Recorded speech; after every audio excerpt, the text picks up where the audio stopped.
गाडी दिन्छु। सुन्नुहोस् है, फेरि म एकलाई म लगेर तिमीहरू सबैलाई म टुकुचा खोलामा गाडी दिन्छु। काठमाडौँका मेयर बालेन शाहसँग एक किसिमको असन्तुष्टि या टसल या अलिअलि चिसोपन देखिन्थ्यो, जेसुकै भन्नुहोस्।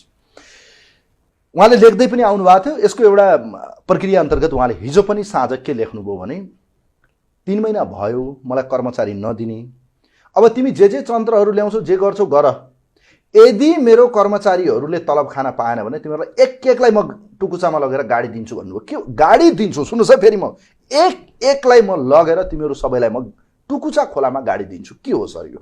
उहाँको अभिव्यक्तिलाई कसरी हेर्नु? हैन, अब बालेनजीको बारेमा धेरै टिप्पणी गर्नै छैन। उहाँ एउटा स्वच्छन्द स्वभाव भएको, रहस्यमय चरित्र रहेको एउटा व्यक्ति हो। त्यसो भएको हुनाले यो रहस्यका भित्री पाटाहरूलाई अहिले मलाई यहाँबाट चर्चा गर्न नलाउनुहोस् हैन। समयक्रममा गाडी दिनु टुकुचामा लगेर म गाडी दिन्छु, मलाई कर्मचारी दिएन, मैले तलब खान पाएन भने तिमीहरू सबलाई एक गरी म गाडी दिन्छु भन्नु। गाडी नै भनेको कुरा यहाँ हो सर, मारेर दिन्छु, सिम्पली छ। त्यही त यो अराजकताको पनि सीमा हुन्छ। गलत चिजहरू बोल्ने कुराको पनि हद हुन्छ।